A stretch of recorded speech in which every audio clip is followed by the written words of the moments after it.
సరే అయితే కాంగ్రెస్‌లో ఇటు టీఎంసీ, వైసీపీ అలాగే ఎన్‌సీపీతో పాటు మరో డజను పార్టీలు కూడా విలీనం కాబోతున్నాయి అని వస్తున్న వార్తల వెనుక ఉన్న రాజకీయ వ్యూహాలేంటి సార్?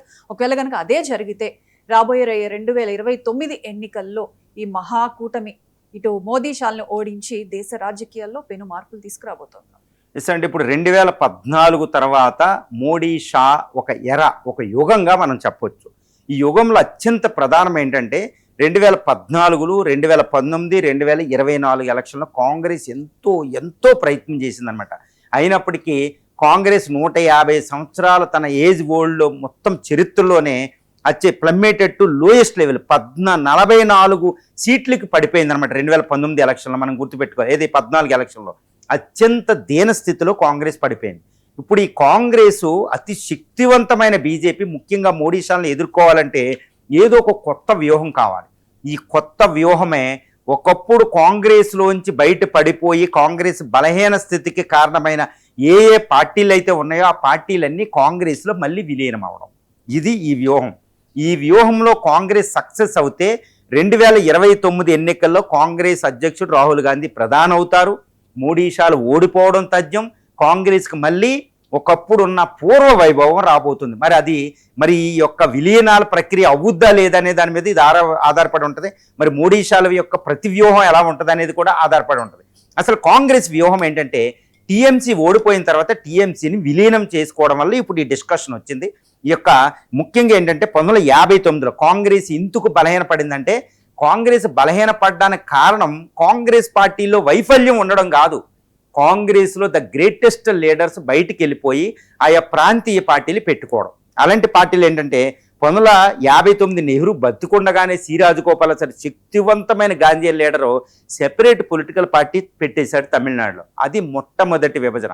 తర్వాత 1969 ఇందిరా టైంలో ఐఎన్సీ ఓ అనుకుంటూ ఒక్కో పార్టీ పెట్టారు. కాంగ్రెస్ ఇందిరా పార్టీ ఇప్పుడు ఉందన్నమాట. ఈ కాంగ్రెస్ ఓ కింద 1969లో రెండవ డివిజన్ అయింది. తర్వాత 1999లో నేషనలిస్ట్ కాంగ్రెస్ పార్టీ శరద్ పవార్, పిఎస్ సంగ్మా అతిపెద్ద షాక్ ఇచ్చారనమాట. శరద్ పవార్ ఎంత జాతీయ పార్టీగా ఉద్భవించింది, మహారాష్ట్రలో అధికారంలో కూడా వచ్చింది మనకు తెలుసు. పిఎస్ సంగ్మా అక్కడ మేఘాలయలో అధికారంలోకి వచ్చారు. సో ఈ విధంగా అతిపెద్ద షాక్ 1999.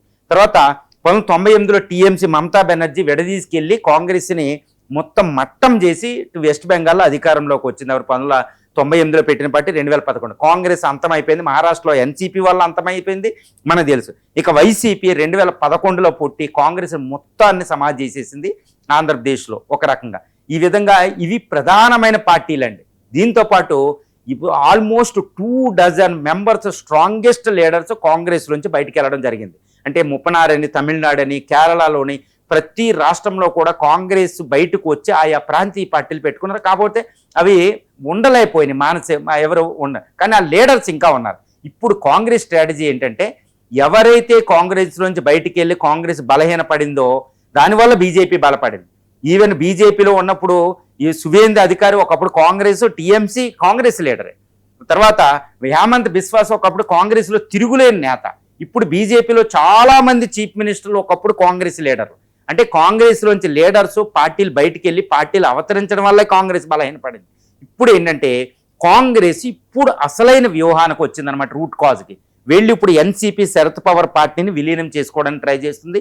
టీఎంసీని అధికారంలో తీసుకోవడానికి ట్రై చేస్తుంది. ఈవెన్ వైసీపీని కూడా కొంతమంది సీనియర్ కాంగ్రెస్ లీడర్లు మీట్ అయ్యారని తెలుస్తుంది.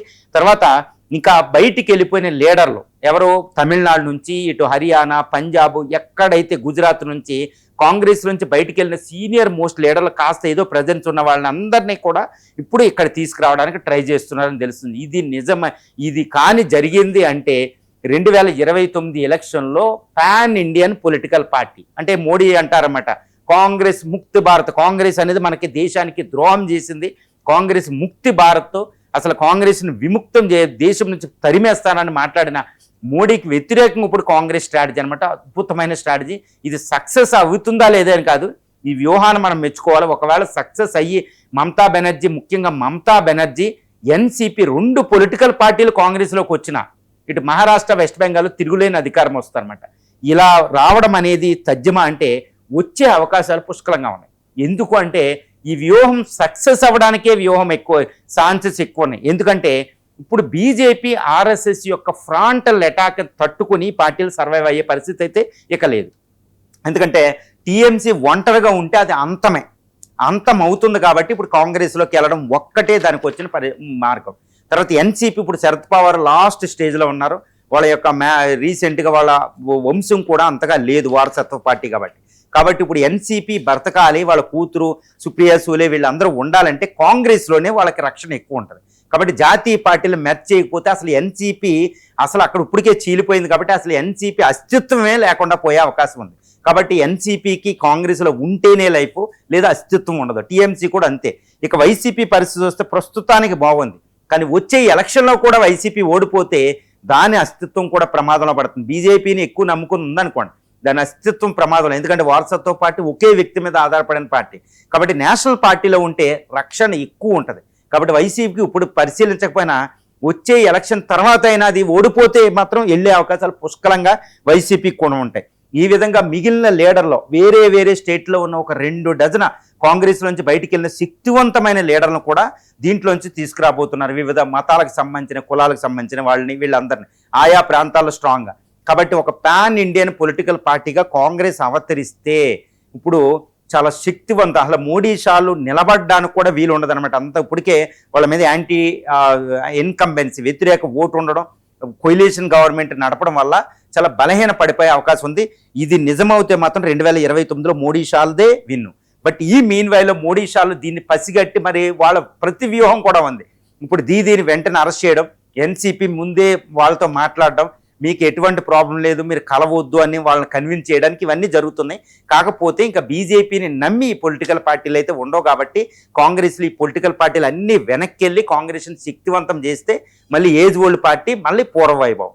ఇది తిరుగులేని కాంగ్రెస్ వ్యూహంగా అయితే మనం చెప్పుకోవచ్చు.